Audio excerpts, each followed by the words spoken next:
Angel and I used to drive around late at night. See, we were both, night owls. And there's not really that much to do in rural West Virginia. So in the middle of the night, well, like midnight or whatever, we would just jump in the car and start driving around. And both of us really loved this song. It's called Stockholm, and it's by the New Fast Automatic Daffodils.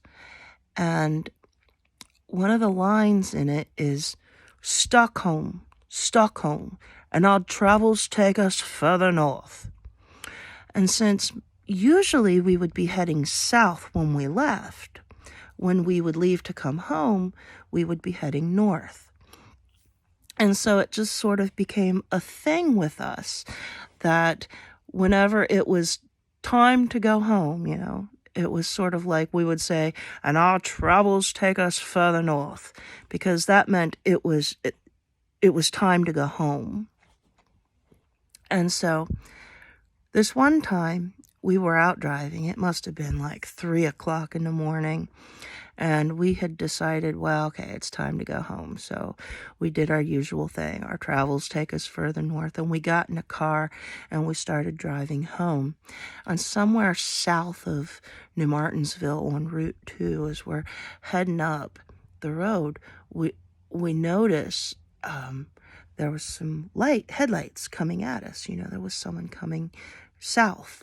And then all of a sudden, the headlights were in our lane coming straight at us. And then the second later, they were pointing straight up at the sky. So when we got there, we stopped the car, we got out. There was a car, and it was in the ditch. Its rear down lower than its front, which was pointing up. And, on its side a little bit. And we were like, oh, I hope the driver's okay. So we got out and we opened the passenger side door, and the guy looks over at us. He's like, and the story goes, the way we would tell it, is that when he breathed on us, our blood alcohol level rose up from a contact buzz because he was so drunk. And he looks at us and he says, I didn't want to go to Ohio. And so for years after that, that was a big joke with us. We would just be sitting there, and randomly, out of nowhere, for no reason whatsoever, one of us would just say, I didn't want to go to Ohio. Now, it was a cold night, and the guy was shivering. It was pretty cold. And I gave him my jacket to wear until help could arrive. Of course, this was the time before cell phones, so we couldn't just call somebody. We had to wait for a car to come by and ask them to notify the police. So the man standing there, not making any sense with what he was saying, because he was pretty far gone.